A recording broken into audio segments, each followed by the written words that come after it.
on est parti pour la deuxième période de ce numéro de la Grande Team. Merci d'être avec nous. Merci d'être aussi nombreux à nous suivre du lundi au vendredi de 20h30 à 22h. On est ravis de passer cet instant sport en votre compagnie. Eh bien, il faut qu'on soit encore plus nombreux. Comment faire? Eh bien, passez simplement le message autour de vous.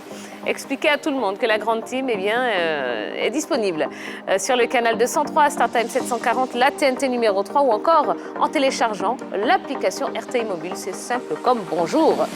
Et bonjour, bonsoir même à Roger Stéphane. Bonsoir Tia. Comment allez-vous? Tout va bien, chez vous-même? Oh ben ça va. Bonsoir monsieur. Super. Bonsoir Roger. Alors Roger Stéphane, on va aborder dans quelques instants le cas Jacques Anouma. Ah. On a beaucoup de choses à dire. Oui, bien entendu. Mais avant cela, eh bien, on va accueillir notre invité parce qu'on doit aussi parler d'un tournoi qui va se passer dans très très peu de temps. Il va tout nous expliquer. Alors justement, en attendant la reprise des différents championnats en Côte d'Ivoire, eh bien, des tournois de pré-saison sont organisés pour servir de préparation aux différentes équipes. Après la compétition organisée à Abobo, les clubs amateurs auront encore l'occasion d'affûter leurs armes à la faveur d'un autre tournoi.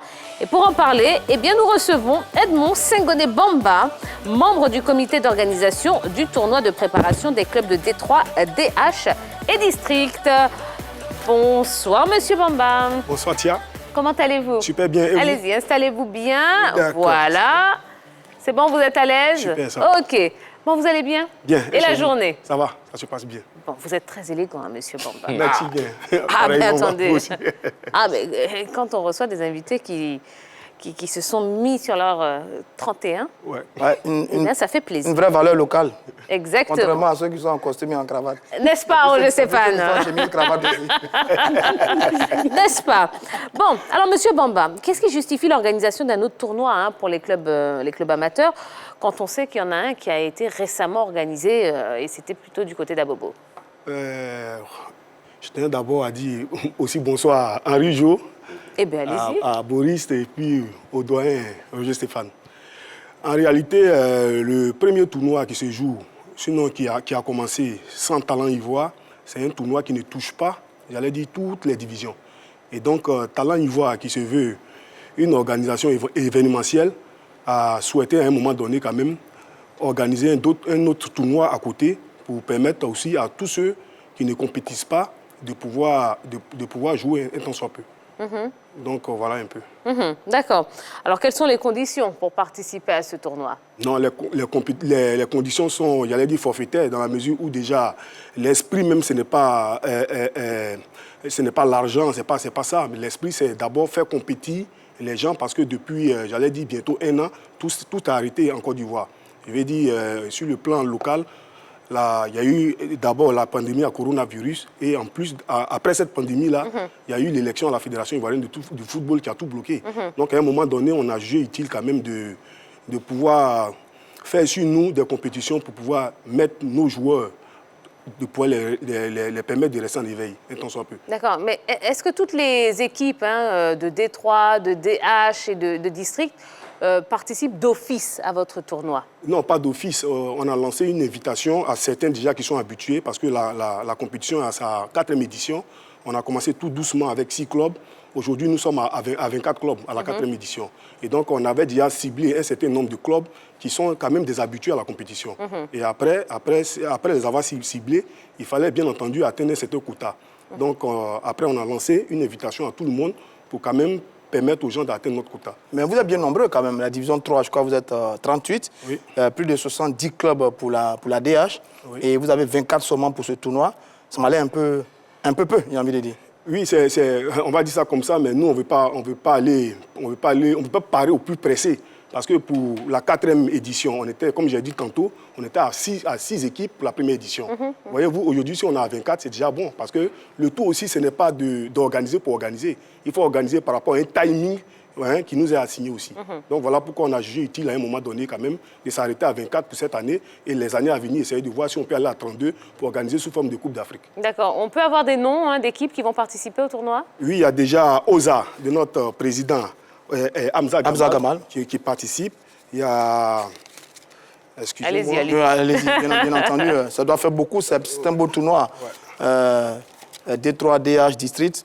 Voilà. C'est un pan de notre football au plan local. Il y a l'équipe, par exemple, de Sol FC qui est représentée dans le tournoi. Il y a l'équipe de notre ancienne gloire, Kone Ibrahim, Oui. qui est représentée dans le tournoi.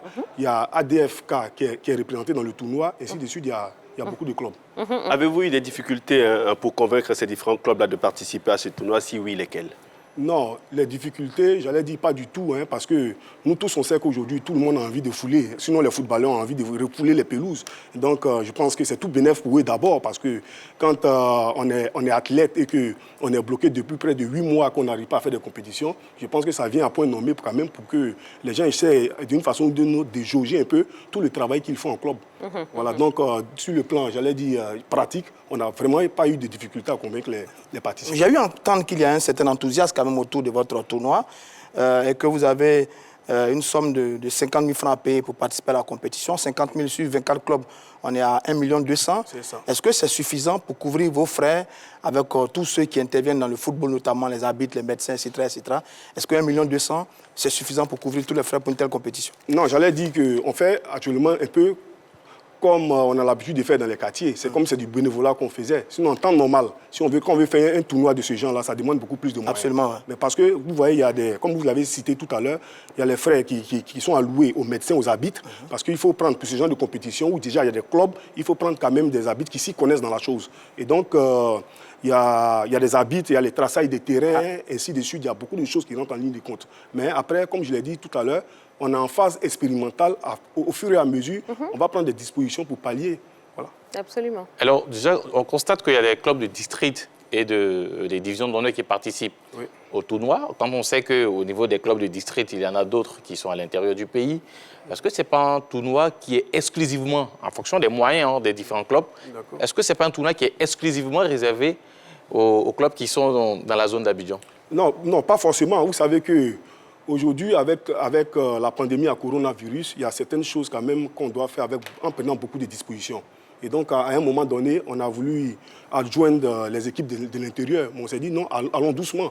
Parce que quand vous partez déjà de 12 clubs l'année dernière, ou même 18 clubs, quand vous atterrissez sur 24 clubs, c'est dit que vous avez déjà une marge. Et cette marge-là, il fallait la combler, mais toujours en restant dans l'esprit de l'organisation. C'était surtout ça d'abord qu'il fallait réussir. Mais à l'intérieur du pays, ils ont envie de jouer au football aussi. La plupart des tournois organisés par la fédération sur vos divisions sont des tournois de zone, plus ou moins. Est-ce que l'idée ne vous est pas venue, ou bien peut-être l'idée va vous venir, de pouvoir, dans le souci de toucher tout le monde, d'organiser votre tournoi de façon éclatée pour permettre à tout le monde de jouer, parce qu'à l'intérieur du pays aussi, on a envie de jouer au football. Oui, c'est pourquoi d'ailleurs on a mis cette structure en place, qui est Talent Ivoire. Et cette structure-là a pour vocation de pouvoir, sinon de vouloir organiser ce genre de compétition, comme vous le dites, mais après, il faut faire des choses dans l'œuvre de l'art, parce qu'il ne s'agit pas de prendre tout le monde et puis aller faire n'importe quoi. Et donc, on a d'abord ciblé la plupart des clubs qui sont à Bobo. Et donc, après, les années à venir, comme vous l'avez dit, on va essayer de toucher commune par commune pour essayer de faire, comme je vous ai dit tout à l'heure, sous forme d'un mini-championnat comme la Coupe d'Afrique, et ainsi de suite. D'accord. Alors, rapidement, parlez-nous de la formule de ce tournoi. Bon, la formule, on a 24 clubs qui sont répartis en 4 poules de 6, qui vont bien entendu faire un championnat par poule. Et après ces poules, on va sortir les 2 premiers de chaque poule qui vont nous faire, je crois, 4 équipes. 4 équipes, 8 équipes qu'on va diviser pour faire un mini-championnat sous forme de super division pour avoir le meilleur. Et justement, ce qui intéresse tout le monde, le vainqueur, il gagne quoi? Bon, comme je l'ai dit tantôt, au fait, quand on organise d'abord ce genre de trucs, il faut d'abord rechercher l'esprit. Parce que quand on met la gagne devant, ça donne une autre connotation à la chose. Donc, nous, on est d'abord resté dans l'esprit. Mais toujours est-il qu'un tournoi, il y a forcément un trophée à la fin. Donc, forcément, il y aura un trophée à la fin. Mais nous, on voulait d'abord rester sur l'esprit. Gagner quoi? Gagner quoi d'abord, c'est gagner la compétition. Absolument. Gagner la compétition est mieux que gagner de l'argent. Parce que vous avez un club. Les entraînements ne suffisent pas pour évaluer ses joueurs. Parce que les entraînements sont très différents, par exemple, des matchs. Et donc, nous, on a réfléchi, on dit, mais quoi? Si on fait ce tournoi-là sous forme de compétition, on sort du cadre des matchs amicaux. Parce qu'avec la pandémie et l'arrêt du championnat, tous les clubs font les matchs amicaux. Mais les matchs amicaux ne permettent pas à un entraîneur ou bien un sélectionneur de jauger le niveau à la fois technico-tactique de son équipe. Très bien. Et donc, voilà comment nous, on a réfléchi et on a dit, bon, il faut faire ça sous forme de compétition, mais tout en évitant de parler de gain à la fin. Parce que quand quand on va mettre le gain sur la table au départ, ça va donner une autre connotation à la chose. Voilà, donc on a décidé quand même, à la fin, bien entendu, de récompenser le gagnant. D'accord, très bien. Bon, si vous avez des questions à poser à notre invité, n'hésitez pas. Il est là pour quelques instants sur le plateau de la Grande Team. Donc, allez sur la page Facebook de la 3 pour lui poser toutes vos questions. Donc, je vous rappelle que nous recevons un des membres du comité d'organisation du tournoi de D3, DH et District, Monsieur Edmond Sengoné Bamba. Eh bien, Monsieur Bamba, on va parler de la grosse affaire du jour, les soupçons qui sont portés à l'encontre de M. Jacques Anouma. Eh bien, c'est l'actu de ce soir.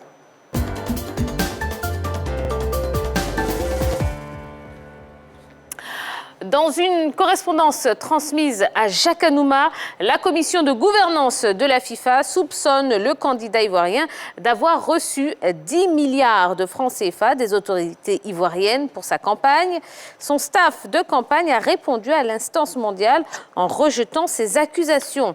Alors, déjà, la première question, qu'est-ce que vous pensez de cette information et de ces accusations à l'endroit de M. Jacques Anouma?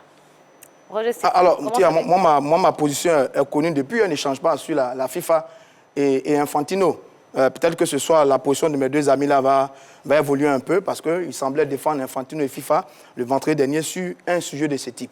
Et donc, moi, ce sont des pratiques d'un autre âge. Et on continue dans la logique. Sur les derniers événements au Maroc, ces événements-là confirment les agissements d'Infantino et la FIFA dans cette élection à la Confédération africaine de football. Il est confirmé maintenant depuis, sur les derniers bruits qui courent par rapport au Maroc, qu'il est un candidat, qu'il protège. Il fait tout pour écarter les autres candidats, pour les éclabousser ou bien pour les affaiblir au maximum, pour qu'ils ne puissent pas être futurs présidents de la Confédération africaine de football. C'est un visage honteux. On doit dénoncer cela avec la dernière énergie, parce que ce que la FIFA est en train de faire là n'est pas une très bonne chose dans un contexte généralisé sur le plan africain par rapport à cette élection. Donc tout ce qui se disait en coulisses, depuis les candidatures et les travaux de la commission de gouvernance de la Confédération africaine de football, eh bien, tout ce qui se disait en coulisses là est désormais en train d'être révélé sur la place publique. Et donc, moi, je suis dans ma logique. La FIFA a un comportement, j'ai envie de dire indigne, même si le mot est très fort, mais elle est en train d'infantiliser, comme c'est le cas de le dire, le continent africain sur cette élection. Elle est en train d'infantiliser les dirigeants africains sur cette élection et elle est en train de poignarder, de faire mal aux différents candidats pour que son candidat, dont les noms circulent, puisse être le futur président de la Confédération africaine de football. C'est à donner tout simplement. D'accord. Vous allez prendre la parole, vous allez vous prononcer dessus. Juste le temps pour moi de rappeler aux téléspectateurs que ça y est, le téléphone est ouvert. Vous pouvez nous appeler au 27 21 59 93 99, 27 21 59 93 99. Eh bien, pour répondre à cette question, à votre avis, est-ce que Jacques Anouma est dans le viseur de la FIFA ? Eh bien, vous avez la parole également. Alors, Yves Boris. Oui, je voudrais tout simplement dire à Roger que nous ne sommes pas les défenseurs de la FIFA. Nous parlons de faits, de ce qui est palpable. On ne va pas aller dans des spéculations, ce sur quoi on n'a pas encore d'informations vérifiées. Déjà, c'est dommage quand même. Quand on a appris ce matin cette information concernant Jacques Anouma, on s'interrogeait un peu sur les raisons de la divulgation d'une telle info en ce qui concerne Jacques Anouma. L'intéressé lui-même a réagi par l'entremise de son directeur de campagne, ce qui n'est ni de près ni de loin, qui n'a reçu une telle somme de la part des autorités ivoiriennes. Déjà, c'est une somme qui est assez conséquente quand même pour 10 milliards, 10 milliards de francs CFA pour une campagne de quoi, peut-être 3, 4 jours, 5 jours maximum pour une élection. C'est vrai, c'est une élection assez importante, mais je ne pense pas qu'on puisse avoir une telle somme. Maintenant, ce qu'il faut remarquer, c'est que la question que je me pose véritablement, est-ce que ce n'est pas en ce qui concerne les informations qui ont circulé depuis le début de cette semaine que Gianni Infantino aurait un candidat, comme l'a signifié Roger tout à l'heure, et qu'on est en train de chercher un consensus. On parlait même de faire en sorte que le candidat de l'Afrique du Sud soit le président, ensuite le premier vice-président serait Augustin Senghor, le deuxième Ahmed Yahya, et puis Jacques Anouma, un conseiller. Est-ce que ce n'est pas cela, puisque selon certaines sources, Jacques Anouma aurait refusé ce deal, et d'ailleurs il souhaiterait véritablement avoir d'abord les avis des autorités ivoiriennes avant de se prononcer. D'accord. monsieur... Ah, bon, il est parti, voilà. C'est pas grave. Allez, appelez-nous 27 21 59 93 Donc, je termine 99. rapidement mon propos. Est-ce que ce n'est pas justement ce refus qui emmène la FIFA à mettre en place cette machination contre le candidat ivoirien? Je me pose toujours cette question. D'accord, donc vous êtes d'accord pour dire que c'est une machination? Ah oui. Oui, nous avons tous été surpris de voir que voilà, ce courrier du responsable de campagne du candidat ivoirien en ce qui concerne cette injonction de la Fédération internationale de football en ce qui concerne le candidat Jacques Anouma. Déjà, le canal utilisé selon la Fédération internationale pour être informé de cette somme allouée pour Jacques Anouma. Quand même, c'est pas un canal quand même qui est crédible, puisque c'est des spéculations en ce qui concerne un article de presse qui serait paru dans, je ne sais pas, quelque part. Donc, je ne sais pas comment on peut s'appuyer sur un tel truc pour une telle affaire, pour voilà, essayer d'incriminer un candidat. Maintenant, après, les autres choses qui tournent autour de la candidature en ce qui concerne les deals, on en parlera. D'accord. Monsieur Amoussou, qui nous appelle Dabobo. Bonsoir, monsieur Amoussou. Oui, bonsoir, madame Kia. Comment allez-vous? Ça va bien, et chez vous? Ça va, super. Alors, monsieur Amoussou, la FIFA donc accuse, soupçonne Jacques Anouma d'avoir reçu 10 milliards de francs CFA des autorités ivoiriennes. À votre avis, est-ce qu'il est dans le viseur de la FIFA? Bon, on pourrait dire ça, mais en même temps, j'ai envie de dire que c'est un peu la bouche des Ivoiriens qui fait ce genre de trucs-là. C'est-à-dire? Voilà. En fait, moi, quand j'ai lu l'information aujourd'hui, quelque part sur un média en ligne, et j'ai vu que cela est conséquent à un article qu'un quotidien ivoirien a fait paraître. Bon, c'est ce que j'ai lu. Alors, c'est pas un quotidien ivoirien, monsieur Amoussou. Non, c'est pas d'accord. D'accord. Voilà, c'est que j'ai vu que c'est une presse qui a relayé cette information et je pense que c'est à la suite de ça que la FIFA et la commission de gouvernance a envoyé la correspondance. Oui. Bon, déjà, quand une commission de gouvernance envoie une note pour dire elle soupçonne, moi, ça me fait un peu rire. Parce qu'elle devait donner plus de détails, être plus précis dans cette... Parce que c'est quand même une grande institution. Elle ne peut pas inventer, elle ne peut pas donner une histoire comme ça si elle n'a pas des éléments qui corroborent à cela. Donc déjà, c'est un peu ridicule tout ça. Mais j'ai envie de dire, comme en Côte d'Ivoire, on fait tout avec la politique. C'est ça, parce qu'on fait trop de bruit. On a vu ici, quand Jacques Anouma était candidat, on a vu tous les bruits, on a vu tous les petites rumeurs. Les gens pensent qu'il faut faire la politique partout. Pour moi, c'est juste la conséquence de tout ça. C'est un peu les Ivoiriens qui ont trop de bouche. D'accord. Eh bien, monsieur Amoussou, c'est votre avis et on est ravis que vous l'ayez partagé avec nous. Merci beaucoup pour votre appel. N'hésitez pas à continuer. 27 21 59 93 99. À votre avis, est-ce que Jacques Anouma est dans le viseur de la FIFA? On en parle ce soir et vous avez la parole également. Alors, monsieur Bamba, même question pour vous.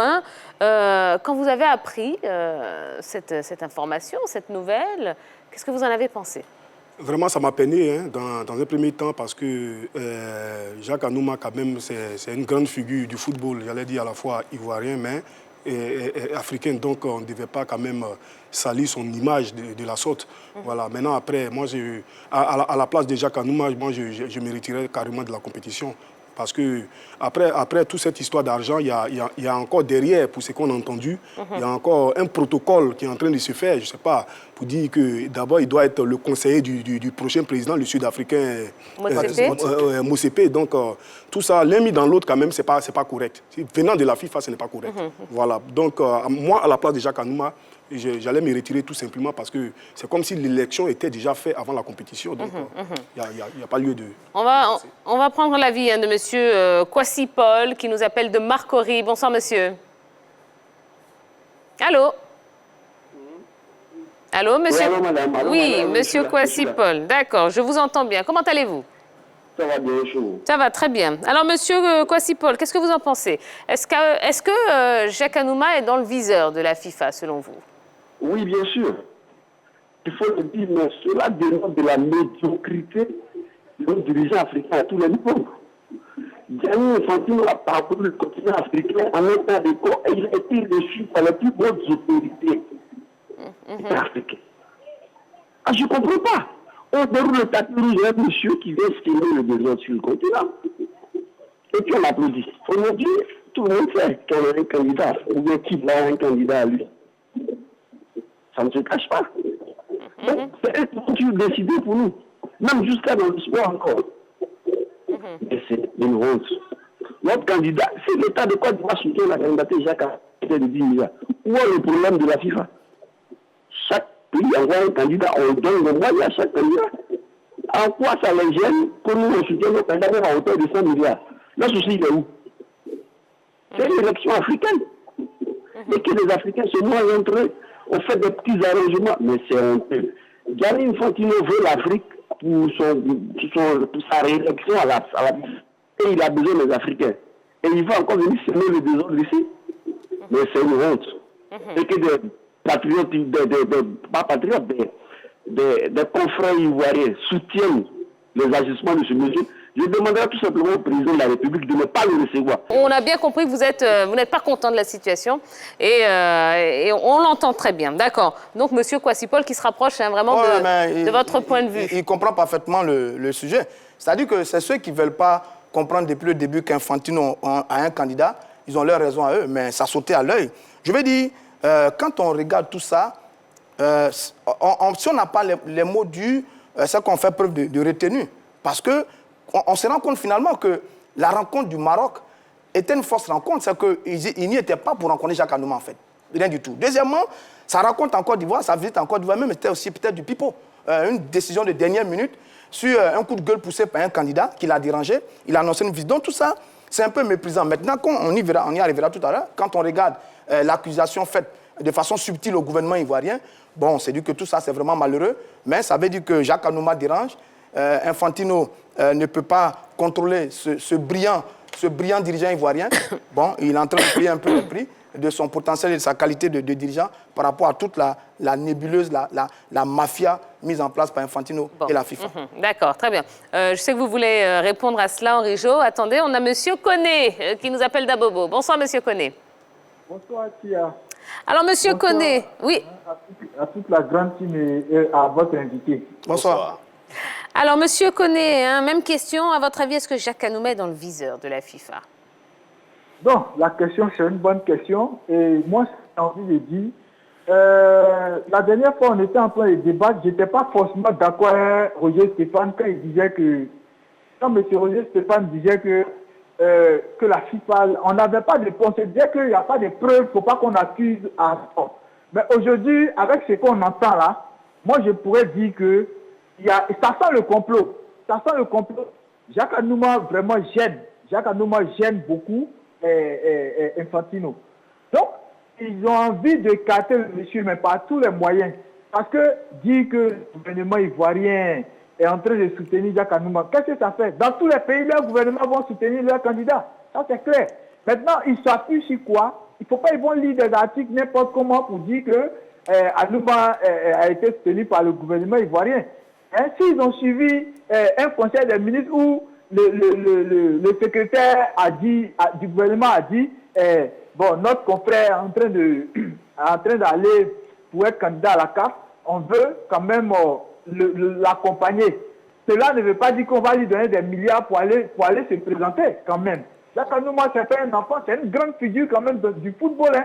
Il a été membre de la CAF. Hein. Et puis, il y a un autre protocole que vous ne savez pas. Ils sont en train de faire un protocole pour qu'il soit même conseiller de quelqu'un quelque part. C'est dangereux. Donc, ils ont envie d'écarter le monsieur. Sinon, vraiment, s'il n'est pas dans leur budget, il est où? Ils ont envie de l'écarter. Infantino, il les gêne, donc ils ont envie de l'écarter. Moi, je pense que tout ça, c'est le complot. Et comme disait votre invité, c'est vrai, il s'est engagé, il a appuyé sa candidature, on va l'accompagner, on va prier pour lui, mais je serai à sa place, je me serais retiré.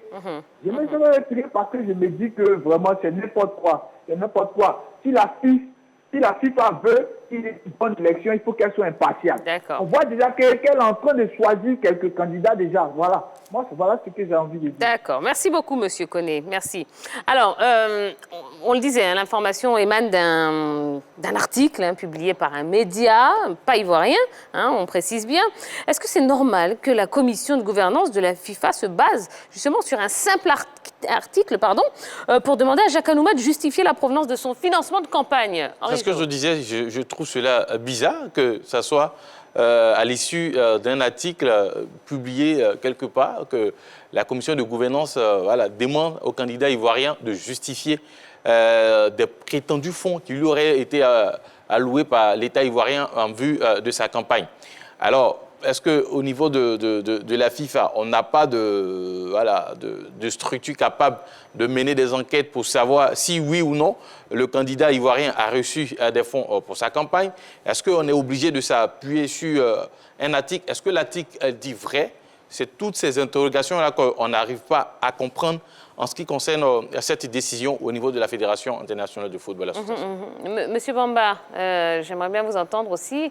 Vous pensez qu'on peut se baser sur un simple article comme ça pour faire ça? Non, après, moi, j'allais même poser la question de savoir, est-ce que si, par exemple, il y a une loi qui dit, par exemple, qu'un tel candidat doit débourser, par exemple, 1 million pour faire sa campagne ou pas? S'il n'y a pas de loi, c'est... Non, il est dit dans les principes des élections de ce type-là que les États ne doivent pas normalement financer...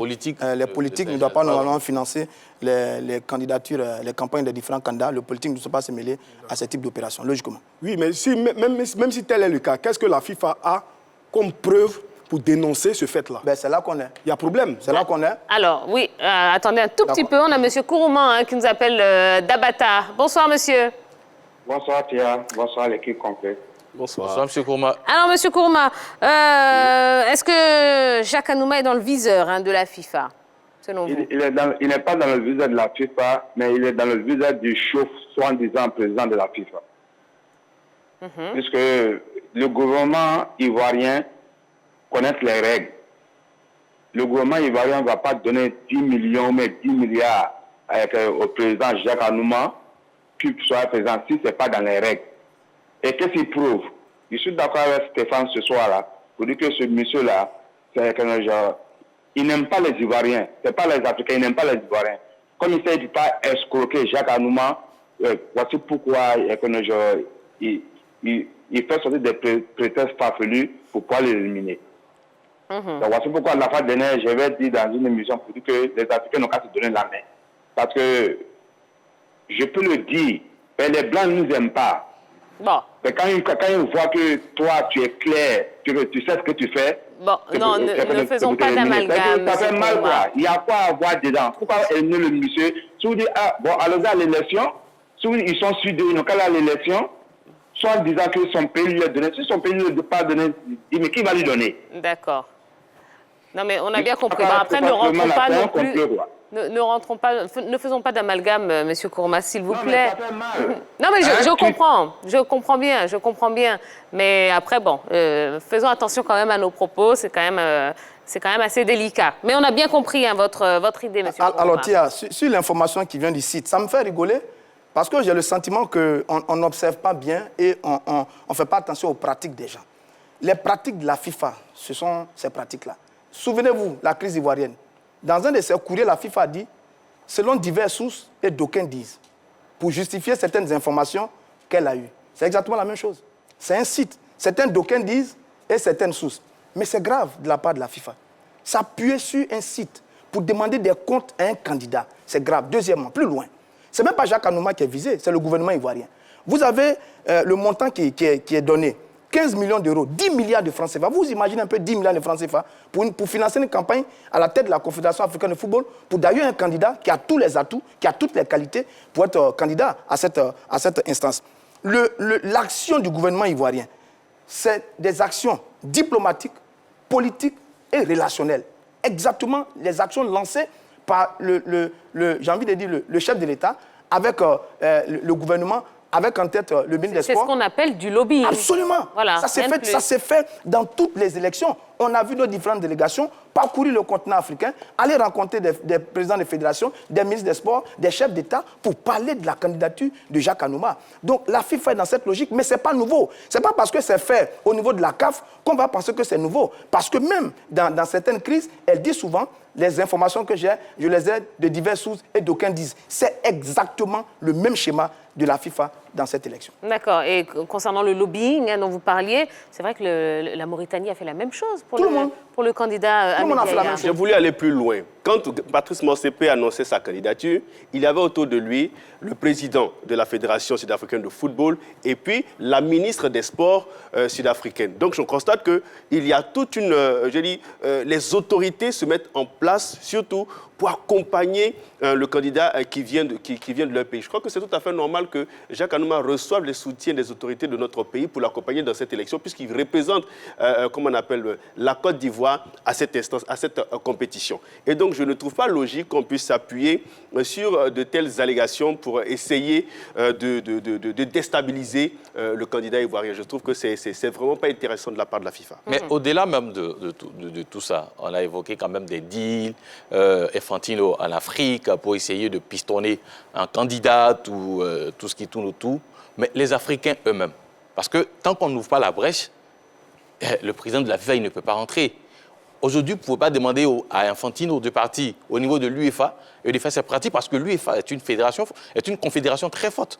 Parce que l'UEFA a travaillé pour développer son football et aujourd'hui, l'UEFA voit la FIFA comme un partenaire plutôt que de se présenter comme celui qui est toujours en train de demander. Mais c'est ce que la CAF fait. Donc comprenez qu'arrivé un moment, quand vous êtes toujours en train de demander, forcément, quelque part, vous ouvrez la brèche pour que le président de cette institution quand même puisse entrer et faire des choses qui ne vous plaisent pas. Aujourd'hui, on mènera le débat. Il faut me laisser continuer. Le débat des dirigeants ivoiriens.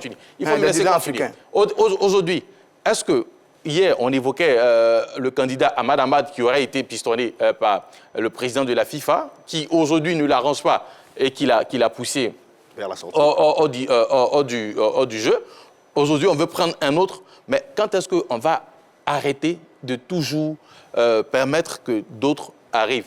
C'est vrai, ils arrivent, c'est vrai, mais est-ce que nous, on n'a pas notre part de responsabilité dans toute cette affaire? C'est là aussi la grosse interrogation. En ce qui concerne Jacques Anouma, c'est vrai, il s'est déjà engagé. Et moi, à sa place, je continue jusqu'à la fin. Je continue jusqu'à la fin. Je suis candidat jusqu'à la fin. Et après, les résultats détermineront qui sera élu ou pas. Voilà. D'accord. Direction Koumassi avec M. Ouedraogo. Bonsoir. Oui, bonsoir Pierre, bonsoir à tous les camarades sur le plateau. Bonsoir, M. Ouedraogo. Alors, M. Ouedraogo, qu'est-ce que vous en pensez? À votre avis, est-ce que Jacques Anouma est dans le viseur de la FIFA? En fait, ce n'est pas surprenant. Hein?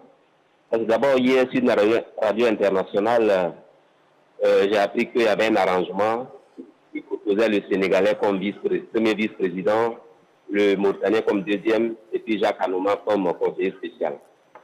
Donc, moi, ce n'est pas surprenant. Mais sincèrement, c'est une honte pour l'Afrique. Parce que même les radios, la radio qui ne sais pas, hier a dit que c'est une manière de recoloniser l'Afrique. Bon, ça, c'est une honte pour le football africain. Et même pour le Sud-Africain. Il faut laisser les gens compétir. Il faut laisser les Africains sont quand même nuls. On ne peut pas attendre que ça vienne de la FIFA, de Infantino. Ce n'est pas normal. Je vous dis que j'ai été très malheureux hier après-midi. Je vous jure. Je vous jure que j'ai mal. Quand j'ai appris hier que c'est un arrangement, j'ai mal. Donc, ce n'est pas surprenant, quoi. Ce n'est pas surprenant ce qui arrive. Ce n'est pas surprenant. Voilà. Mais il faut que l'Afrique fasse bloc. Ce n'est pas une affaire de Jacques Anouma. Mais il faut que l'Afrique soit indépendante. On doit décider nous-mêmes. La FIFA ne peut pas quand même s'impliquer dans une affaire européenne à l'UEFA pour les élections. Il ne peut pas le faire. Mais pourquoi c'est en Afrique seulement on accepte des trucs comme ça? D'accord. Vraiment, je suis désolé, vraiment, c'est honteux pour l'Afrique. C'est honteux pour l'Afrique. Bon, on sent que vous êtes vraiment peiné, monsieur Ouedraogo. Mais bon, merci en tout cas pour votre appel. Allez, le mot de la fin. Alors, ce que je vous ai dit, c'est qu'on doit mener la réflexion sur les dirigeants africains, parce qu'il y a beaucoup à dire sur eux. Mais pour l'instant, réglons le problème Infantino, avant d'arriver aux dirigeants africains. Regardez sur Jacques Anouma. D'abord, il reçoit le courrier au Maroc. Or, il a été invité au Maroc avec les autres candidats pour discuter sur un certain nombre d'éléments. Il reçoit le courrier au Maroc. Le 26 février, obligation de réponse avant le 2 mars. Mais ce sont les mêmes pratiques de la FIFA.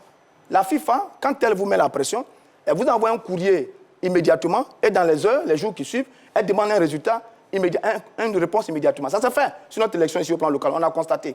Ce sont les mêmes pratiques identiques. Quand la FIFA est dressée contre vous, elle vous démolit et elle se donne les moyens de vous démolir. Sur le programme qui est mis en place, sur les discussions, il est annoncé que Jacques Anouma doit avoir un poste de conseiller spécial du président de la CAF. C'est une injure pour notre Jacques Anouma, parce qu'il est présidentiable, il n'est pas conseiller spécial. Alors, ça veut dire que pour l'instant, il est le seul qui ne s'est pas prononcé, parce qu'il entend de mener un certain nombre de discussions avec les dirigeants ivoiriens, l'État de Côte d'Ivoire, avant de se prononcer. Ça veut dire quoi? Soit il a échappé à un piège, et maintenant, il fait face à un chantage éhonté. Je conclue pour dire ceci, la FIFA n'a pas de retenue et elle n'a pas de tenue. Et c'est vraiment dommage. Merci beaucoup. Allez, on aura l'occasion de toute façon d'en parler encore et encore de cette élection, parce que je suis sûre que les choses vont évoluer. Bien évidemment. Absolument, absolument. Pour l'instant, on va revenir à vous. Mais vous avez vu ce qui se passe sur le plateau de la Grande Team, c'est ça. Tout le monde a le droit à la parole, tout le monde a le droit de venir donner son point de vue. C'est un petit peu, c'est de la démocratie qu'on fait ici. Alors revenons quand même à votre tournoi, Monsieur Bamba. Alors comment les clubs de Détroit, DH et District ont accueilli la nouvelle de la reprise du championnat? Dans tous les cas, il faut savoir que, comme je l'ai dit tantôt, nous sommes à la 4e édition. Donc, d'une façon ou d'une autre, c'est une compétition qui a fait déjà tâche d'huile par le passé. Oui. Voilà, donc les clubs sont déjà habitués un tant soit peu. Voilà, maintenant, après, c'est nous, en tant que comité d'organisation, qui souhaitons par moment en faire des innovations au sein de cette compétition-là pour drainer beaucoup plus de clubs et surtout d'innover en termes d'organisation pour amener cette compétition à avoir beaucoup plus de visibilité. D'accord, mais là on parle de la reprise du championnat. Oui. Monsieur, comment est-ce qu'ils ont pris justement voilà, puisqu'on a annoncé les dates de reprise du championnat, comment est-ce que la nouvelle a été accueillie au sein des clubs et des acteurs de la D3, de la DH et des clubs de district? Non, bien sûr, ils sont tout à fait contents parce que après ils sont en train de se préparer et donc quand on se prépare bien, la compétition on l'a fait correctement. On a des exemples avec des clubs qui ont participé par le passé à cette compétition-là, qui sont montés, comme OSA est monté en participant à ce tournoi-là, comme par exemple COSAP est monté en participant à ce tournoi-là. Donc, ça veut dire que c'est devenu aujourd'hui une tradition. Maintenant, comme je l'ai dit tout à l'heure, nous, en tant que comité d'organisation, on est en train de faire tout pour innover, pour amener encore plus d'engouement autour de ce tournoi-là. Voilà un peu. Alors, justement, il y a des clubs de Détroit qui participent à votre tournoi. Dans le mois d'avril, le championnat de Détroit va commencer, selon le comité de normalisation. Est-ce que les clubs qui participent à votre tournoi, qui vont prendre part au championnat de Détroit, seront retirés pour laisser place aux clubs de district ou de division d'honneur, ou ces clubs-là continueront d'exister au sein de votre tournoi et en même temps participeront au tournoi de Détroit? Bon, il faut d'abord rappeler à toute fin utile que dans un club, il y a l'équipe fanion, il y a l'équipe première et il y a des réservistes. Donc, logiquement, ça ne doit pas créer problème. Pourquoi? Ceux qui doivent compétir en avril, d'abord, on a le calendrier que le CONOR donne, mais qui ne nous donne pas de visibilité sur la date réelle de la reprise. On a dit en avril. Ah, au mois d'avril, c'est bien ça. Quand? Quel jour du mois d'avril?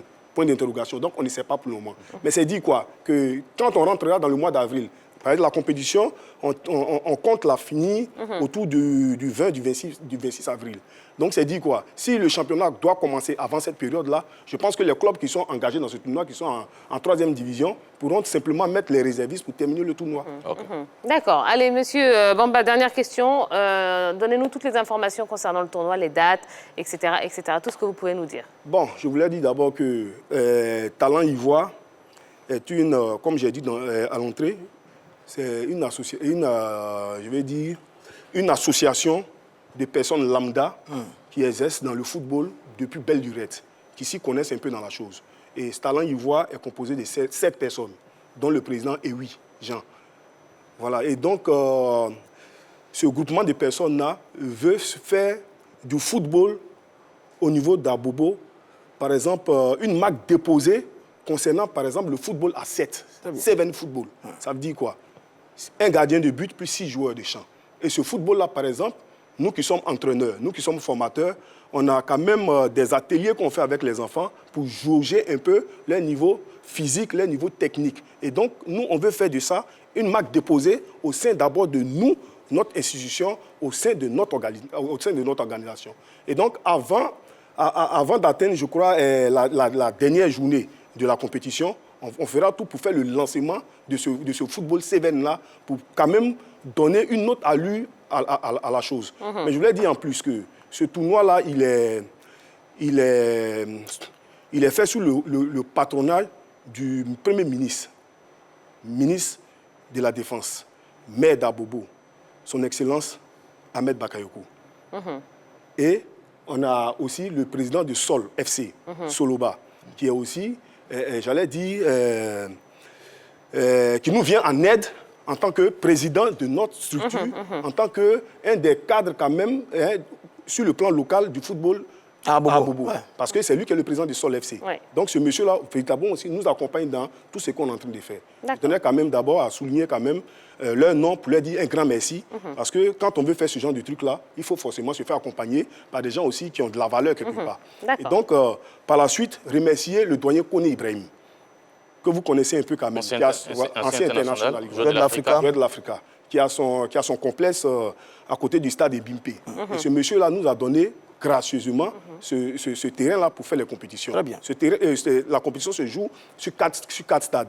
Il y a le terrain d'Aboboté, il y a la pépinière Abobo Baolé, il y a le terrain de Koné Ibrahim que j'ai cité tout à l'heure, et il y a, comment on appelle, le terrain de, Garaï Fofana, Abobo Baolé. Donc c'est sur ces 4 terrains-là que nous faisons les compétitions. Pourquoi ces 4 terrains? Au début, on avait commencé... Rapidement, monsieur Bamba, rapidement. Oui, parce que là, je sais que vous avez beaucoup de choses à dire. donc voilà un peu. C'est dit que on vient de finir la 3e journée le week-end passé. On va entamer la 4e journée le week-end à venir. D'accord. Eh bien, très bien. Merci. Merci beaucoup. Merci d'être passé sur le plateau de la Grande Team. On vous souhaite bonne continuation pour ce tournoi. Et puis, vous reviendrez avec le vainqueur, pourquoi pas. D'accord. Allez, merci beaucoup. On va marquer une toute petite pause où on va se retrouver dans quelques instants. Un petit gnaga des supporters et puis on terminera l'émission en vous parlant de ce petit clash entre LeBron James et Zlatan Ibrahimovic. On vous explique tout juste après la pub.